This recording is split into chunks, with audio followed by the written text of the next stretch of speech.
Hey everybody, welcome to another episode of the Beer Leaguer Podcast. In this episode, we're going to talk about the top beer league hockey myths. And now these are not myths that are taken from just me.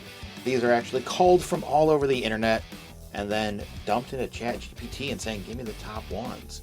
So if you remember, we did a previous episode where we used ChatGPT to come up with different ways to improve at hockey and different things we can try doing.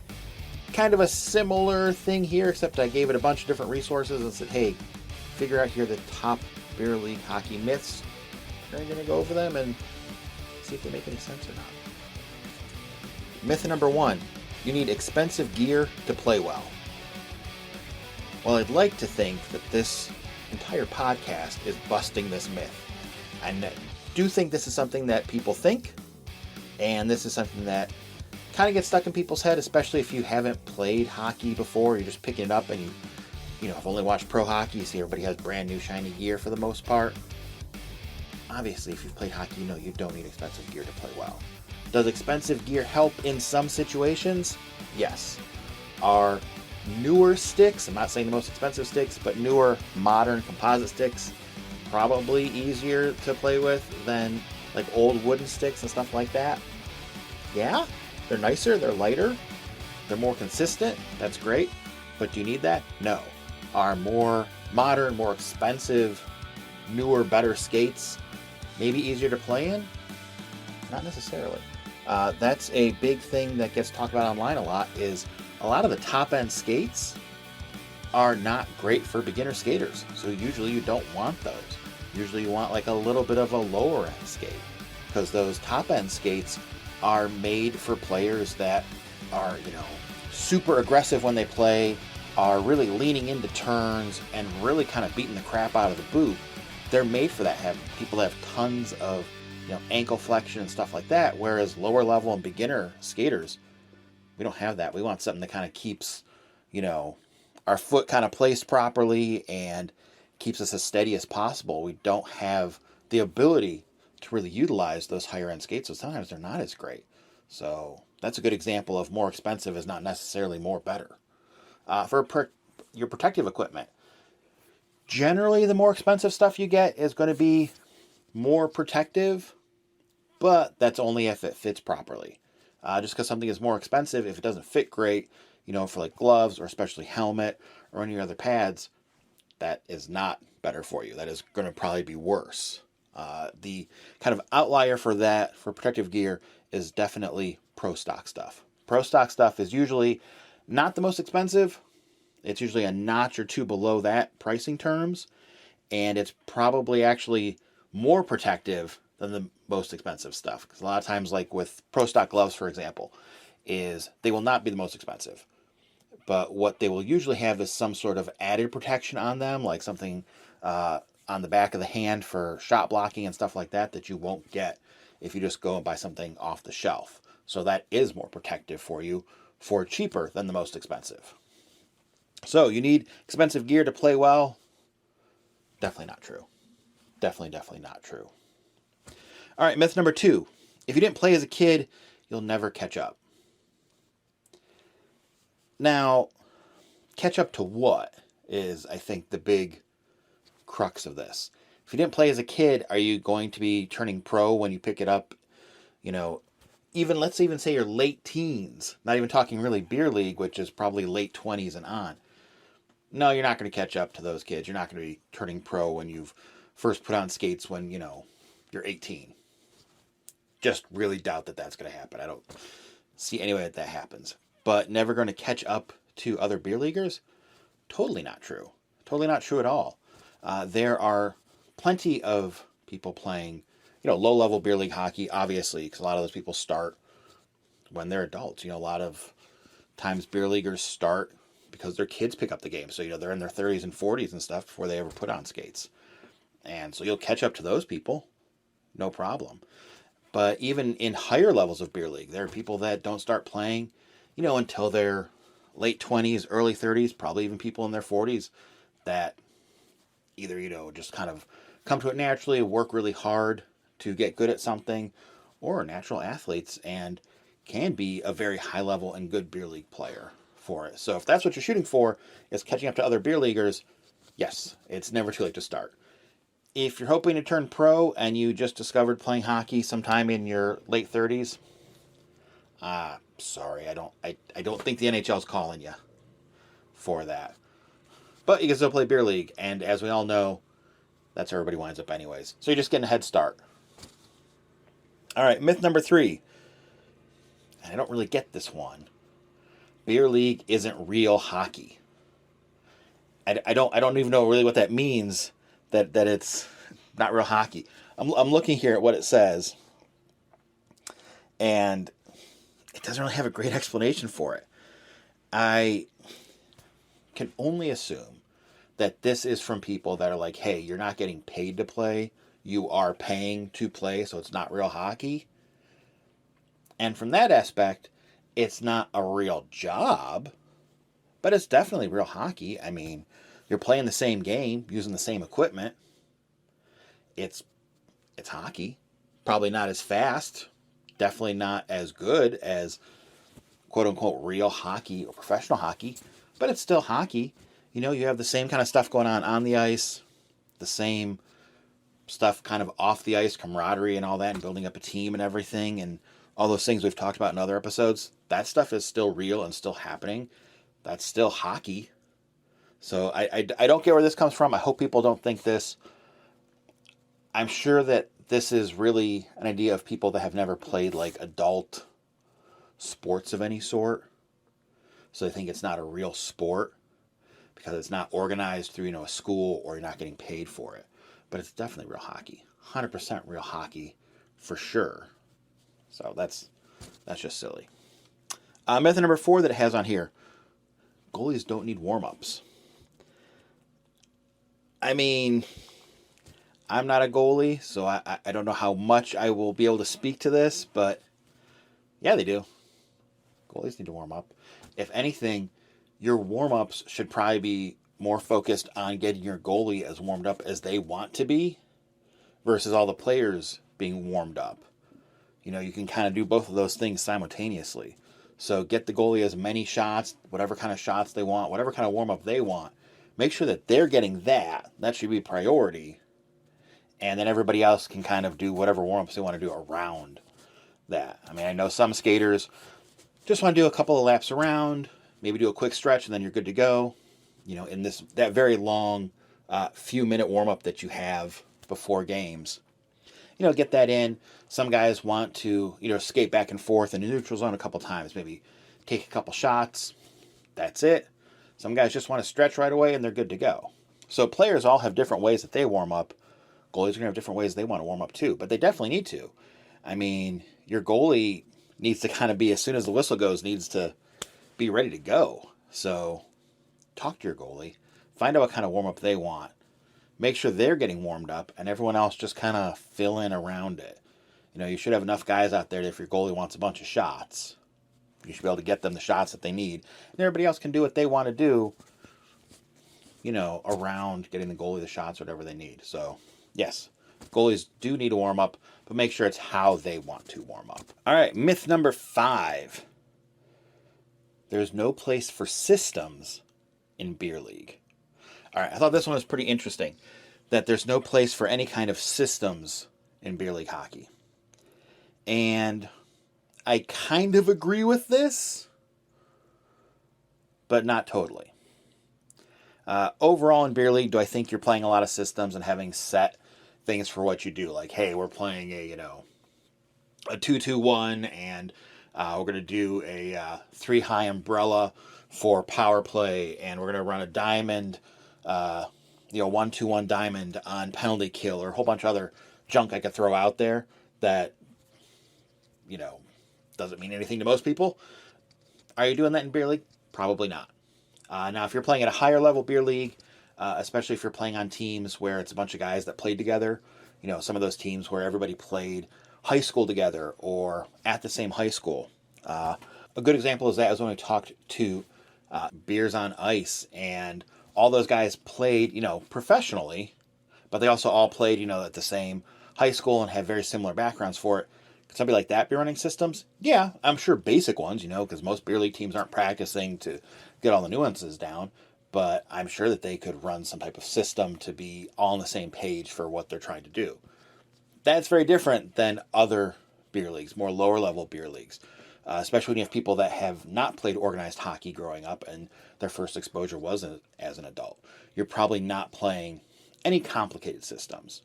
And I say complicated systems as in what I was talking about. It's like this, different types of systems like that, or hey, we're going to try and run neutral zone trap, or any kind of other stuff you've heard about. You're probably not doing that with people that picked up the game later in life and haven't really played organized hockey before. Just because it's a very different thing to do, and you have to learn these systems, and beer league is usually something that you play once a week for it. You're not a great idea to do that necessarily. But you can play some types of systems. This is, I think, where having, kind of a singular voice or two people, but a small group of people that try and guide what's going on during a game can be super helpful. So maybe not a full-blown system of things, but things more like, hey, we're on a penalty kill. Only one person, chase pucks, and maybe even designate who that one person is so that people know what it is. Or, hey, we're on a power play. We're going to try, this is how we're going to try and have people try and keep, somebody going to the net, or maybe two people crashing the net like that, and maybe more designating, particularly you and you do this, or similar things, off of face-offs, very simple plays.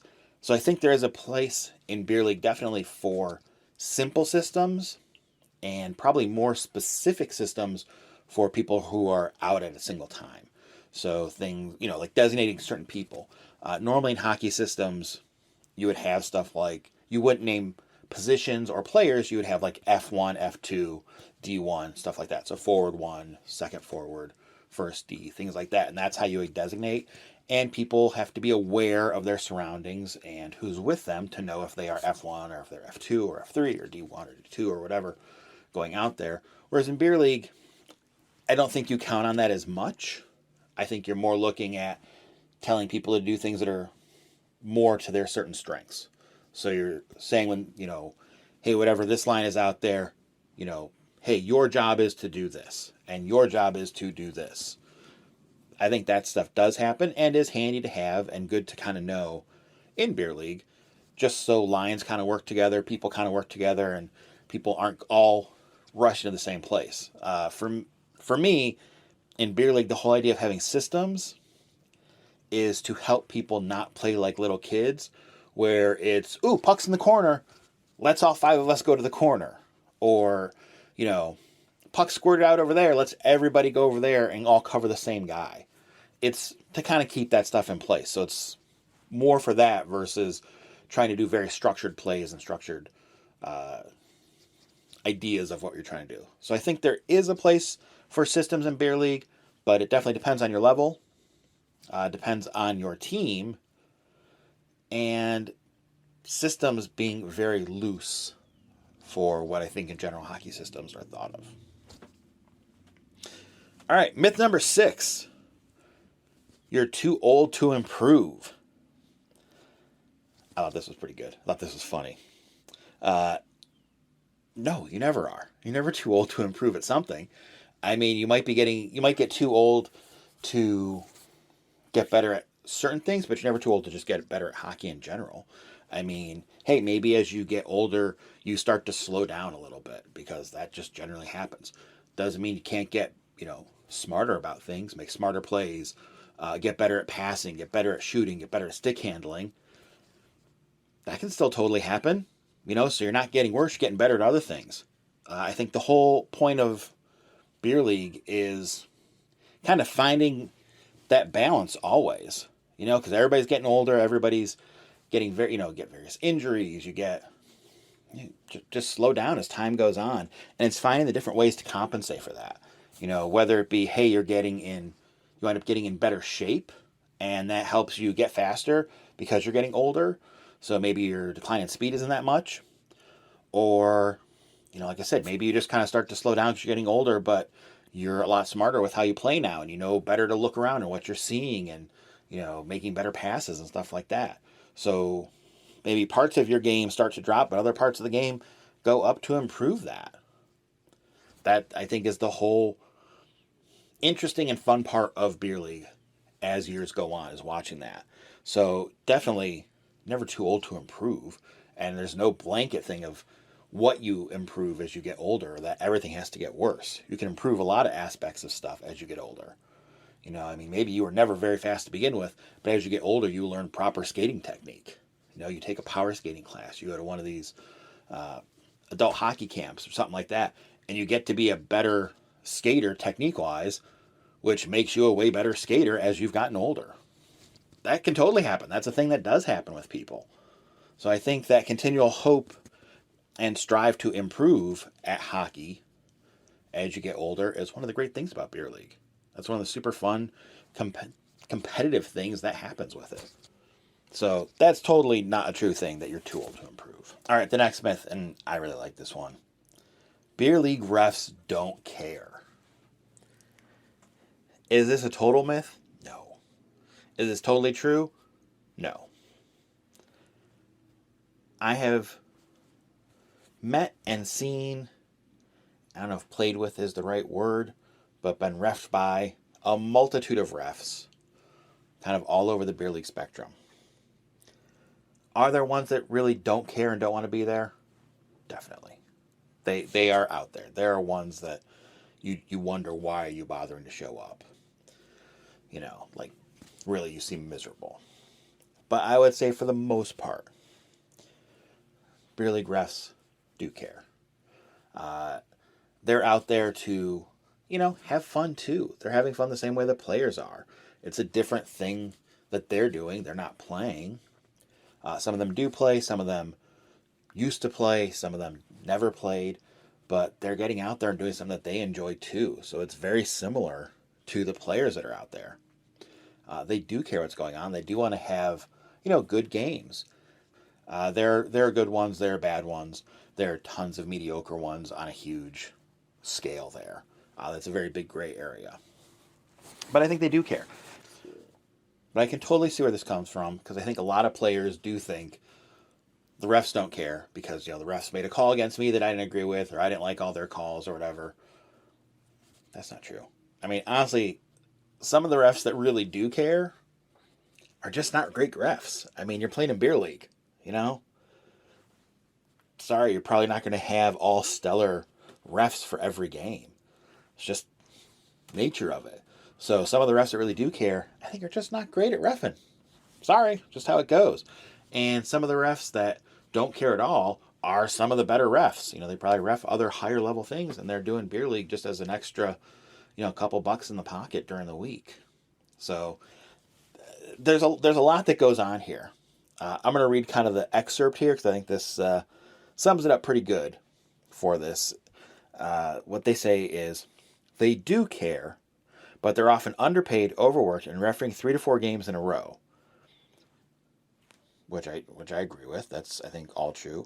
But yeah, usually they're reffing a lot of games. That's a big thing I know I hear from refs, is it's very different if you catch, a Beer League ref on, say, a Thursday night and they haven't reffed games yet that week, versus you're getting them on a Sunday night and they just reffed some, high school tournament all weekend and did 12 games, and then they're doing a 10:30 game on a Sunday night.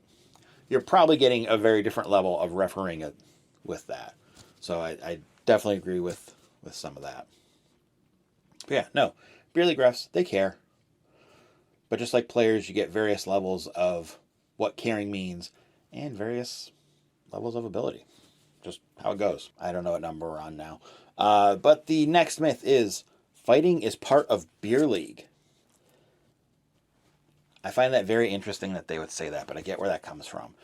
If you watch a lot of clips that people put from Beer League games and stuff like that, is I'd say about maybe a third of them are just complete fails from people, somebody that can't skate, or people that are just falling over all the time, or whatever.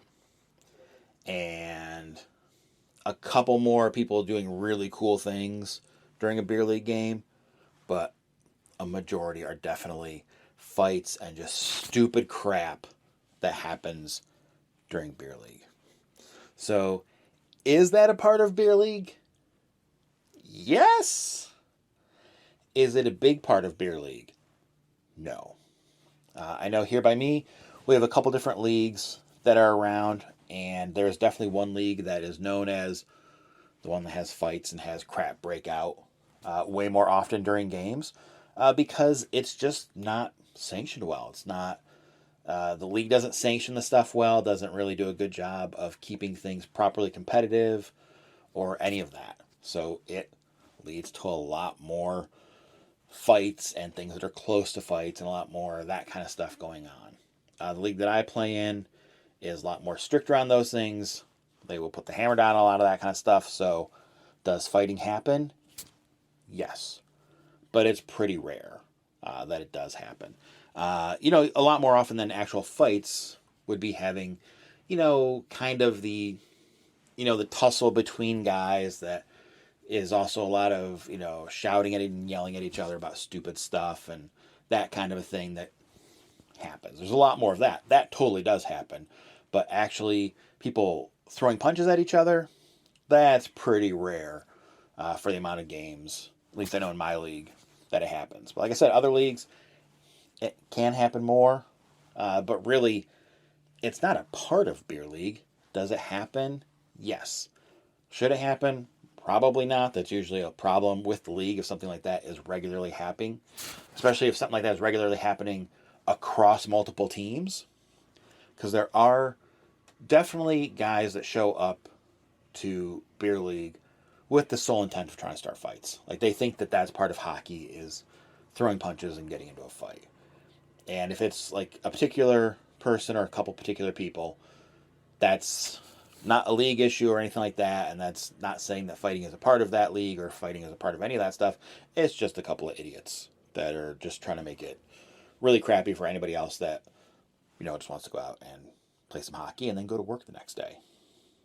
So, is fighting a part of beer league? Unfortunately, a little bit. Hopefully, not very much where you're playing.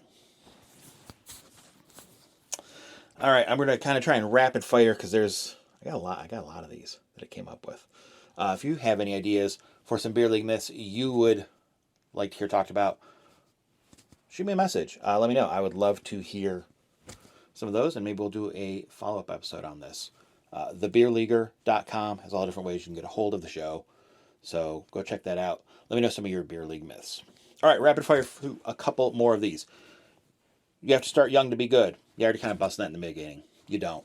Does it help? Yes. Do you have to? No. Do I know people that have started later and are still really good, better than people that played when they're young? Most definitely. Goalies are weird. Yeah, pretty much for the most part, goalies are weird. I mean, you're buying all that crazy gear to stand by yourself and have people shoot at you the whole game. Probably have something loose in your head if you're okay with that. So yeah, for the most part, goalies are weird. And the last one I have on here is you can just show up and play. And that sounds weird, but I'm gonna read the truth part here that it says, the kind of busting of it, and it makes sense.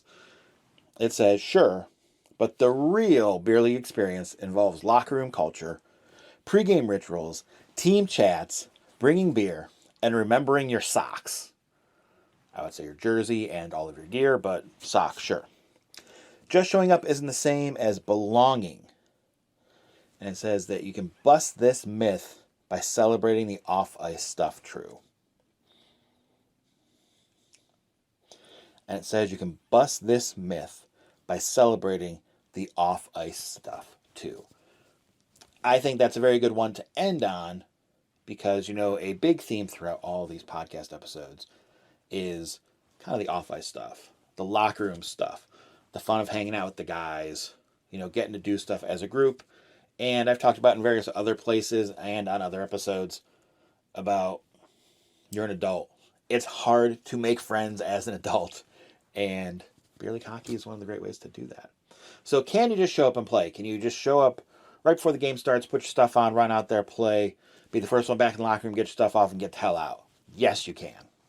Might you enjoy it? Possibly. Are you getting the most out of your beer league experience if you're doing that? Definitely not. Are your teammates going to like you if you do that? I mean, if you're a really good player, they might not care as much. But you are missing out on, I think, the most important part about beer league, which is kind of that off-ice stuff, is the hanging out before and after games and the camaraderie that you get with other players. So you can't just show up and play. It's totally a fine thing. And there are plenty of people I know that normally will hang out, but they have, hey, got this going on tonight. I got to book it after the game. Or we're going to be showing up right before game time versus getting in a little early. Stuff like that. I mean, happens. Everybody, they have life outside of hockey.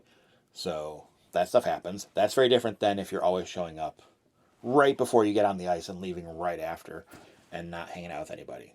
That, if you want to do that, fine, but you are missing out on what I think is the most fun part and the best part about beer league. You've heard me talk about it. You've heard Mason on these episodes before talk about it. That's kind of the great part of it. So you can't just show up and play, but I don't think you should because you're missing out a lot. That's it. There you go. That is some beer league hockey myths. I think mostly debunked, but at least talked about. Like I said, I would love to hear some myths that you have or that you've heard. You can get a hold of the show. Thebeerleaguer.com is the place to get all the info for everything that you need for how to get a hold of the show, past episodes, whatever you want, all there. Go check it out. Thanks a lot for listening. I will catch you in the next one.